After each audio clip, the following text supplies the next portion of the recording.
the good, the bad and the ugly of graphic design communication. I hope this course continues in the way that it's been going so far, frustratingly challenging at times but ultimately exciting and gratifyingly rewarding. There have been the good high times of trying out different processes and even learning some of the histories behind all that I've come to know, as well as bad lows of discovering that I am currently lacking in more computer software skills than I previously realised. And there have even been the ugly times of being under pressure for deadlines and creating some horrifically cliché designs. I have always loved my work to be exact, and therefore time management has become one of my top priorities. But since being on this course, I have realised the importance of letting things go, or even throwing everything I have into the mixing bowl just to see what happens. As unless you're willing to try out new processes and materials, you're always going to play it safe and you'll end up doing pointless work. This all became much clearer to me during the material of three-dimensional logo studies.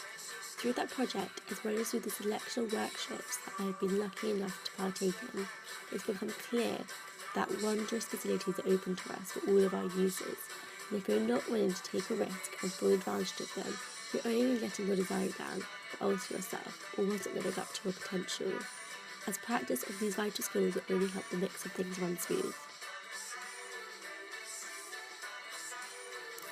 Throughout every project so far, Ingredients 1 and 4, teamwork, or at the very least team feedback, has been at the centre, making organisation and preparation on the stage. And even something as obvious as learning a cupcake tray of papers may be pushed to the sidelines and forgotten.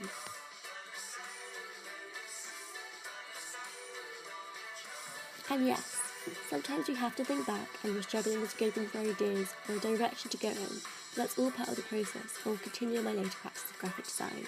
You end up with random results you never imagined possible, as I discovered through the photography workshop this year.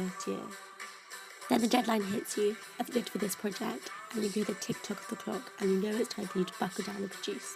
Stress level rises and you get less shut-eye, but the pressure makes you work and produce like you didn't imagine you could. I learnt this through the laser cut workshop and working with Illustrator software. Then you present, and you hope your work is up to scratch, as you're not always going to be your toughest critic.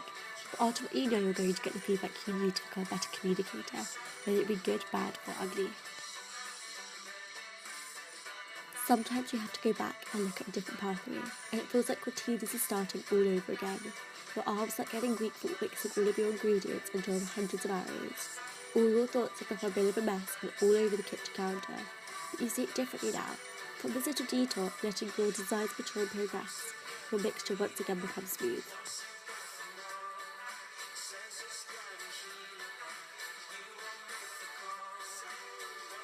With every project I have so far completed, I see the people that have helped me develop and learn.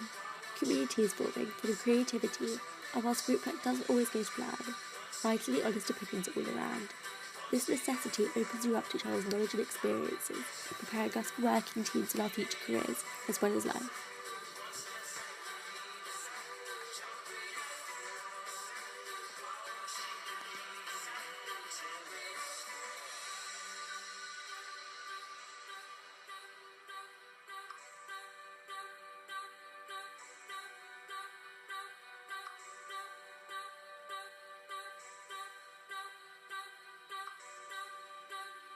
And at the end of the day, sharing the last cupcake always makes it taste a little sweeter.